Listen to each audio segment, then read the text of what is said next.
दोस्तों, हमारे channel recaps इन हिंदी में आपका स्वागत है और अपना कीमती समय देने के लिए धन्यवाद। तो चलो शुरू करते हैं। आज मैं 2019 की एक ड्रामा, रहस्य और फैंटेसी फिल्म के बारे में बताऊंगा जिसका नाम सुपर मी है। संग यू एक अकेला, गरीब पटकथा लेखक है जिसके पास कोई नौकरी नहीं है, कोई दोस्त नहीं है और मृत माता पिता हैं। हालांकि उसकी मुख्य समस्या यह है कि वो आधे साल से अधिक समय से सो नहीं पाया है, क्योंकि हर बार जब वो ऐसा करता है तो उसके सपनों में एक दानव दिखाई देता है और उन्हें हिंसक बुरे सपने में बदल देता है। आज रात संग यू मेट्रो में होने का सपना देख रहा है जब दानव आता है, उसे बालों से पकड़ लेता है और फर्श पर एक छेद बनाने के बाद उसके माध्यम से अपना सिर डालता है, उसे मार देता है। वो अपने सपने के मरने के ठीक बाद उठता है और कुछ लिखने का इरादा रखता है, लेकिन उसका मकान मालिक उसके दरवाजे पर दस्तक देता है। लेकिन संगीयू खिड़की से भाग जाता है क्योंकि उसके पास किराए के पैसे नहीं हैं। जैसे ही वो सड़कों पर चलता है, वो सपने के विषय पर उन सभी विशेषज्ञों को याद करता है जो उसने देखे हैं, मनोवैज्ञानिक, डॉक्टर, वैज्ञानिक, धार्मिक भक्त और इसी तरह। सपने क्या करते हैं और इसका क्या मतलब हो सकता है, इस पर उन सभी के अलग अलग सिद्धांत थे, लेकिन कुछ भी ठोस किसी भी तरह से उनकी मदद नहीं कर सका। वो एक फूड स्टैंड पर रुकता है और बिना अंडे वाला क्रेप मांगता है क्योंकि वो इतना ही खर्च कर सकता है, लेकिन क्रेप मैन वैसे भी एक अंडे को मुफ्त इलाज के रूप में जोड़ता है। जब वो अपने भोजन के समाप्त होने की प्रतीक्षा करता है, वो सड़क के उस पार कैफे देखता है जहां हुआ एयर, जिस लड़की से वो प्यार करता है, काम करती है। वो उससे सालों पहले मिला था जब वो कुछ दोस्तों के साथ एक बार में घूम रहा था और वो वहां अपने बैंड के साथ खेल रही थी। उसकी गायन आवाज सुंदर थी और वो तब से उसके बारे में सोच रहा है। एक बार जब उसका क्रेप तैयार हो जाता है तो संगीयू उसका आनंद लेने के लिए बैठ जाता है, लेकिन वो अचानक उसके प्रबंधक सेंगे से चौंक जाता है। संगीयू भागने लगता है और रास्ते में अपना क्रेप गिरा देता है, लेकिन वो इतना कमजोर है कि बहुत दूर तक नहीं जा सकता और अंततः सेंगे उसे पकड़ लेता है। वो उसे एक रेस्तरां में ले जाता है जहां वो उसे खाते समय देखता है, उसे अपने अनुबंध का सम्मान नहीं करने और समय पर स्क्रिप्ट नहीं सौंपने के लिए डांटता है। संगीयू अपनी अनिद्रा को समझाने की कोशिश करता है कि वो उसे ध्यान केंद्रित करने और लिखने की अनुमति नहीं देता है, लेकिन सेंगे नहीं सुनता है और 10 दिनों में स्क्रिप्ट की मांग करता है। बाद में सांगयू अपने अपार्टमेंट में वापस लौटता है, केवल इसे बंद और दालान में अपना सारा सामान खोजने के लिए। उसके मकान मालिक ने आखिरकार उसे बाहर निकाल दिया। वो यह देखने के लिए एक कैफे में जाता है कि क्या वो वहाँ कुछ लिख सकता है, लेकिन वो सोचने के लिए बहुत भूखा है और वो सो जाता है। फिर दानव उसके पीछे आता है, अपनी जंजीरों को संगयू के गले में डालता है और उसका सिर मेज पर पीटना शुरू कर देता है। एक बार फिर संगयू अपने सपने के मरने के ठीक बाद सुबह उठता है और उसे पता चलता है कि उसका लैपटॉप चोरी हो गया है। अपने काम के उपकरण को खो देने और ऐसा महसूस होने लगा कि वो वास्तविकता के अलावा बुरे सपने नहीं बता सकता। संगयू सेंगे को एक संदेश भेजता है जिसमें कहा गया है कि वो खुद को मार डालेगा और अपने माता पिता के साथ फिर से मिल जाएगा। वो हुआ एयर के कैफे में इमारत की छत चुनता है और उसे देखता है जैसे वो किनारे पर कदम रखता है, कूदने के लिए तैयार है, लेकिन क्रेप मैन उसे मुफ्त भोजन की पेशकश करके उसे बाधित करता है। वो आदमी छत पर उससे जुड़ता है और जब संगयू खाता है तो वह उसे मौत और सपनों के बारे में लोगों के अलग अलग विचारों के बारे में बताता है और एक साधारण निष्कर्ष पर पहुंचता है। जब संगयू को ये बुरे सपने आ रहे हों, उन्हें खुद से कहना चाहिए कि मैं सपना देख रहा हूँ, ताकि वे उनसे तेजी से बाहर निकल सकें। सांगयू रात होने तक हुआ एयर को देखते हुए छत पर रहता है, फिर वो खाना खरीदने के लिए कुछ पैसे पाने के लिए अपना सेल फोन बेचता है। वो एक सुविधा स्टोर में जाता है जहां वो कुछ चीजें चोरी करने पर विचार करता है, लेकिन जब वो देखता है कि उसे देखा जा रहा है तो वो अपना मन बदल लेता है। वो जो खाना खरीदता है वो दुकान के बाहर खाया जाता है, जहां हुआ एयर, जो उसके लिए चिंता दिखाता है, द्वारा अचानक संपर्क किए जाने से संगयू चौंक जाता है। यह सच होना बहुत अच्छा है और संगयू जल्दी से देखता है कि क्यों हुआ एयर वास्तव में दानव है जो उसे कांच के खिलाफ धकेलना शुरू कर देता है। यह स्टोर क्लर्क को ऐसा लगता है कि संगयू किसी तरह का आतंक है। हमला दानव संगयू को उठाता है और जैसे ही वो उसे अपनी तलवार से मारता है, वो उसे खिड़की से फेंक देता है। संगयू तलवार को पकड़ता है क्योंकि वो क्रेप मैन की सलाह को याद करता है और खुद को याद दिलाता है कि वो सपना देख रहा है जो उसे फेंके जाने के ठीक बीच में जागने की अनुमति देता है। वास्तविक जीवन में वो टूटे हुए कांच के माध्यम से भी उड़ रहा है और जब उसे चाकू नहीं मारा जाता है तो वह रहस्यमय तरीके से अपने हाथों में दानव की तलवार पाता है। वो एम्बुलेंस के आने से पहले भाग जाता है जिसे क्लर्क बुलाता है और वो पूरी रात पार्क में रहता है, तलवार की जांच करता है और सुनिश्चित करता है कि वो फिर से सपना नहीं देख रहा है। सुबह में वो इसे बेचने के लिए पिस्सू बाजार जाता है और सभी खरीदारों की खरीदने की उत्सुकता उसे एहसास कराती है कि उसके हाथ में कुछ मूल्यवान है। इसलिए इसके बजाय वो एक मोहरे की दुकान पर जाने का फैसला करता है, जहां वे उसे तलवार का वास्तविक मूल्य देते हैं, 20,000। संग यू बिना समय बर्बाद करता है और इसे खर्च करना शुरू कर देता है। उसे एक नया कंप्यूटर मिलता है, एक अच्छे रेस्टोरेंट में खाना खाता है और एक फैंसी होटल में रहता है। जब रात होती है तो वो कुछ नींद की गोलियां लेता है और अपने सामान्य सपने के पूरा होने की प्रतीक्षा करता है। यह सपना होटल में भी हो रहा है, इसलिए वो अपना कमरा छोड़ देता है और दालान की खोज करता है, एक फूलदान को पकड़ता है और कहता है, मैं सपना देख रहा हूँ, लेकिन कुछ नहीं होता। वो थोड़ा और पता लगाने का फैसला करता है और तभी दानव प्रकट होता है, एक विशाल सोने की कुल्हाड़ी के साथ उसका पीछा करता है। दानव उसे अपने हथियार से मारता है और उसे इधर उधर फेंक देता है, जिससे काफी चोटें आती हैं। लेकिन कुछ हिट के बाद संगीयु कुल्हाड़ी को पकड़ लेता है और कहता है, मैं सपना देख रहा हूँ। एक बार फिर वो जाग गया, उसके हाथ में हथियार और देखने के लिए कोई घाव नहीं। कुल्हाड़ी उसी मोहरे की दुकान पर बेची जाती है और पैसा तुरंत फिर से खर्च हो जाता है। संगीयु को अच्छे कपड़े और एक नई कार मिलती है और एक बार में कुछ महिलाओं के साथ शराब पीकर रात बिताती है। जब वो अपने होटल के कमरे में लौटता है तो वो उन्हें अपने साथ अंदर नहीं आने देता। वो बिस्तर पर जाने से पहले उन्हें कैब के लिए पैसे देता है। आज रात वो एक नई चाल की कोशिश कर रहा है। वो सोने से पहले एक किताब में एक महत्वपूर्ण संग्रहालय की तस्वीरों को देखता है और चाल काम करती है, क्योंकि सपना उसी जगह पर होता है जहां उसने तस्वीरों में देखा था। सांग यू चारों ओर देखता है, सभी प्राचीन वस्तुओं को निहारता है, बैठने से पहले राक्षस के आने की प्रतीक्षा करता है। इस बार यह एक बंदूक के साथ आता है, जो उसकी योजना के खिलाफ जाता है। संगयू गोलियों को चकमा देकर दौड़ना शुरू कर देता है, लेकिन अंत में दानव उसे पकड़ लेता है और उसे मार देता है। संगयू अपने होटल के बेडरूम में उठता है, लेकिन चूंकि वो कुछ भी हथियाने का प्रबंधन नहीं करता है, इसलिए वो काम को अधूरा नहीं छोड़ना चाहता, इसलिए वो नींद की गोली निगल लेता है। वापस सपने में वो फिर से दौड़ना शुरू कर देता है और एक विशेष असाधारण छलांग के साथ कुछ गोलियों को चकमा देने के बाद वो मैं सपना देख रहा हूँ कहने से पहले दो प्राचीन वस्तुओं को पकड़ लेता है। और जागना, इस बार संगयू खजाने को पेशेवर एंटीक डीलरों के पास ले जाता है जो अमीर संग्राहकों के साथ व्यापार करते हैं। उन्हें उनके लिए 2 मिलियन मिलते हैं और उनके तरीकों के बारे में कुछ सवाल, लेकिन शुक्र है कि वो उन सभी को चकमा देने में सफल रहे।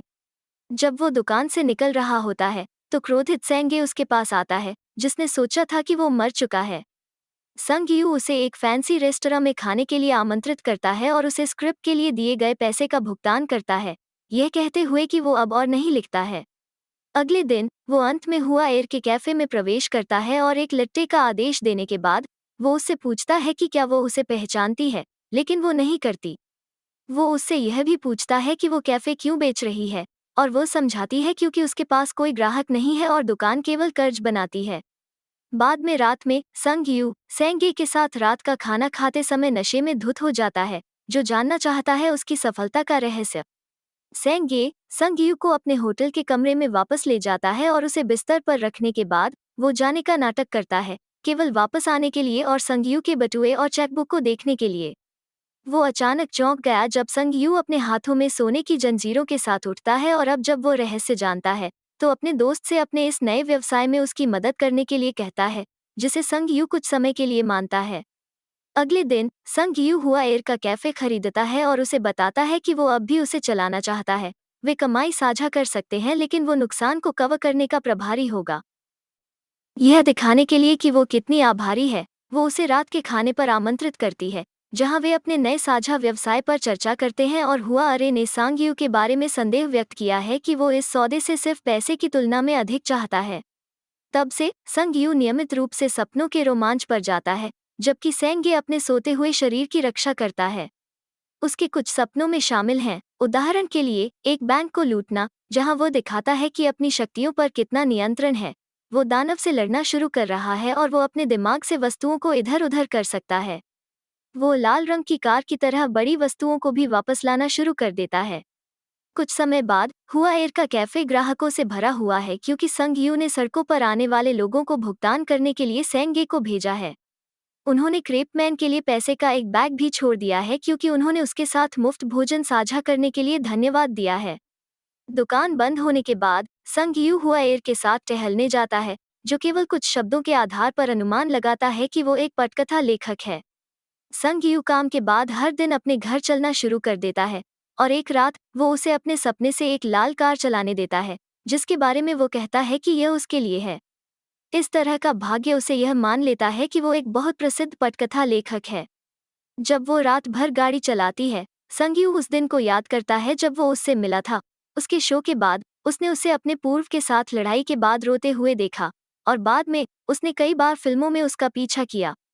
संगयू ने उसे वर्तमान में फिल्मों में ले जाने का फैसला किया, जिसे हुआ एयर स्वीकार करता है, लेकिन यह उसे भी आश्चर्यचकित करता है कि उन्हें उनके द्वारा लिखी गई फिल्म कब देखने को मिलेगी। अपने झूठ में नहीं फंसना चाहता, संगयू असली के लिए एक स्क्रिप्ट लिखता है और सेंगे को सपने देखने के लिए उसे पढ़ने के लिए देता है। चूंकि हुआ एयर लगातार उसके दिमाग में रहता है, वो उसकी कई प्रतियों के साथ बिस्तर पर होने का सपना देखता है, इसलिए वो खुद को बहुत जल्दी जागने के लिए मजबूर करता है।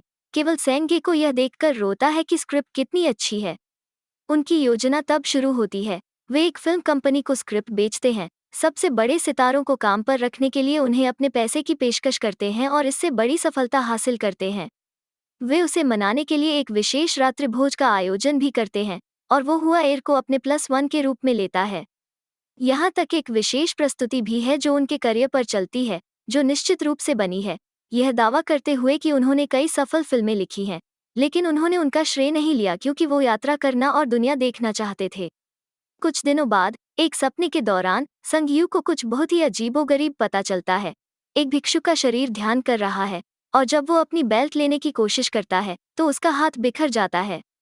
फिर भी वो हार नहीं मानता है, इसलिए एक बार उसका हाथ वापस आने के बाद वो फिर से कोशिश करता है। जैसे ही वो भिक्षु से बेल्ट हटाता है, वो आदमी धूम्रपान करने वाली 2 उंगलियों से उसकी छाती को छूने के लिए आगे बढ़ता है, लेकिन संगयू इसके बारे में बहुत चिंतित नहीं दिखता है। सामान्य दानव प्रकट नहीं होता है और खजाना और भिक्षु भी बिखर जाते हैं। एक रात संगयू हुआ एयर को छत पर ले जाता है जहां वो लगभग खुद को मार डालता है और उसे आतिशबाजी दिखाता है कि उसने विशेष रूप से उसके लिए तैयार किया है। जब वो सोचती है कि क्या वो कभी उसी तरह गायब हो जाएगा जैसे उसने दिखाया था, तो वो उससे वादा करता है कि वो उसे कभी नहीं होने देगा। बाद में वे उसके अपार्टमेंट में जाते हैं और जब वो बाथरूम में खुद को तरोताजा करती है, संगयू एक संभावित स्वीकारोक्ति का अभ्यास करता है। हालांकि उसे खुद को छोड़ना पड़ रहा है क्योंकि अचानक उसके सीने पर कुछ टकरा रहा है और जब वो इसे आईने में देखता है तो उसे उसकी त्वचा पर 2 धूम्रपान वाली काली रेखाएं दिखाई देती हैं। एक बार जब वो अपनी जगह पर पहुंच जाता है तो वो उस पार्टी को नजरअंदाज कर देता है जिसमें सैंगे महिलाओं के झुंड के साथ होता है और सीधे बिस्तर पर चला जाता है। सेंगे आज रात के खजाने को इकट्ठा करने के लिए तैयार हो जाता है, लेकिन संगयू उसे बताता है कि यह जरूरी नहीं है। इस बार वो अकेला सो रहा है। सपना उसे एक ऊंची खाली इमारत में प्रकट करता है जिसमें एक रहस्यमय आकृति बालकनी पर प्रतीक्षा कर रही है। संगयू करीब आता है और उसे पता चलता है कि यह उसके पुराने स्व का एक संस्करण है जो अब विघटित हो रहा है। जब वो जागता है तो उसे पता चलता है कि उसके कंधे पर एक नया निशान है और अधिक निशान दिखाई देते हैं जैसे जैसे घंटे बीतते हैं। वे सभी उस स्थान से मेल खाते हैं जहां पिछले सपनों में दानव ने उसे चोट पहुंचाई थी। अगली सुबह वो क्रेपमैन को देखने जाता है कि क्या उसके पास और सलाह है, लेकिन जब वो अपने गंतव्य पर पहुंचने वाला होता है तो उसके बगल में एक वैन दिखाई देती है और उसका अपहरण कर लेती है। जब वे अंततः उसके सिर से बैग निकालते हैं तो संगयू को पता चलता है कि वो अपराधियों के एक गिरोह से घिरी एक परित्यक्त इमारत में है जिसका नेता कियांग गे है। संगयू उन्हें बताता है कि वे जो चाहे भुगतान करेंगे और 10 मिलियन पर सहमत होने के बाद वो सेंगे को फोन करता है और उससे पैसे लाने के लिए कहता है। जब वो आता है तो कियांग गे के लोग पैसे लेते हैं और सेंगे भी, जो किंग गे बातचीत के लिए उपयोग करता है। कोई अन्य विकल्प न होने पर संगयू पूरे समूह को एक बेहोश सेंगे के साथ अपने अपार्टमेंट में वापस ले जाता है, जहां वो उन्हें अपने सभी प्राचीन वस्तुओं के साथ अपना छिपा हुआ कमरा दिखाता है। जबकि कियांग गे उसे कबूल करने की कोशिश करता है कि उसने इन सभी दुर्लभ वस्तुओं को कैसे प्राप्त किया है, कोई उसे देखने के लिए इमारत में आता है। यह हुआ एयर है। रिसेप्शनिस्ट ने इंटरकॉम के माध्यम से उसके आने की घोषणा की, इसलिए संगयू उसे वहीं छोड़ देता है ताकि वो उसे अपनी सुरक्षा के लिए छोड़ सके। यह देखकर वो कितनी परेशान हो जाती है रिसेप्शनिस्ट उसे बताता है कि संग यू का दरवाजा अभी भी किसी कारण से खुला है और उसे वैसे भी ऊपर जाने देता है। जैसे ही वो लिफ्ट से बाहर आती है, एक ठग उसे पकड़ लेता है और उसी स्थान पर ले जाता है जहां वे संग यू को रख रहे हैं। कियांग गे ने उसे चिढ़ाना शुरू कर दिया, यह इंगित करके उसकी त्वचा के नीचे जाने की कोशिश कर रहा था कि संग यू झूठ बोल रहा है, और यह उसके एक अन्य व्यक्ति से अस्वीकृति के साथ प्राप्त होता है, जिसने सोचा था कि वे केवल कुछ पैसे हड़पने आएंगे। अपने अविवेक के लिए सजा के रूप में कियांग गे कुछ सुनहरे पो पहनता है और उसे पीटता है, जबकि सेंगे चुपके से जागना शुरू कर देता है। जब कियांग गे हुआ एयर की ओर मुड़ता है, तो वो उसे आत्मरक्षा में लात मारती है, और यही मौका है कि सेंगे उस फूलदान के साथ कूदता है जिसका उपयोग वो उसे नीचे रखने वाले व्यक्ति को मारने के लिए करता है। संग यू उसे पकड़े हुए ठग को काटता है और भागने में सफल हो जाता है, लेकिन पहले छुरा घोंपने के बिना नहीं। उनमें से 3 भाग जाते हैं जबकि कियांग गे उस आदमी को गोली मार देता है जिसे उसने पीटा था। लेकिन जब संग यू अपने घावों के कारण मुश्किल से चल पाता है तो दूर जाना मुश्किल होता है। पुरुष सीढ़ियों पर उनके साथ पकड़ लेते हैं और उनमें से एक फिर से संग यू को छुरा घोंपने का प्रबंधन करता है, लेकिन संग यू और हुआ एयर के भागने के दौरान ठगों को पीछे छोड़कर और ध्यान भंग करके सेंगे ने खुद को बलिदान कर दिया। केवल एक सामान्य आदमी 2 प्रशिक्षित पुरुषों के खिलाफ जाने के लिए पर्याप्त नहीं है, इसलिए सेंगे को पीट पीट कर मार डाला जाता है। ठगों में से एक ने संग यू और हुआ एयर को ऊपर से पकड़ने का प्रबंधन किया, उनकी पिटाई की और उन्हें इधर उधर फेंक दिया, यह भी परवाह किए बिना कि संग यू उसकी पीठ पर खंजर से वार करता है। उनमें से 2 बाहर निकल जाते हैं और संग यू अचानक खुद को कुछ रहस्यमय खंडहरों में पाता है, जो एक काले पदार्थ से ढका होता है जो कि जब वो हिलना शुरू करता है तो जल्दी से चला जाता है।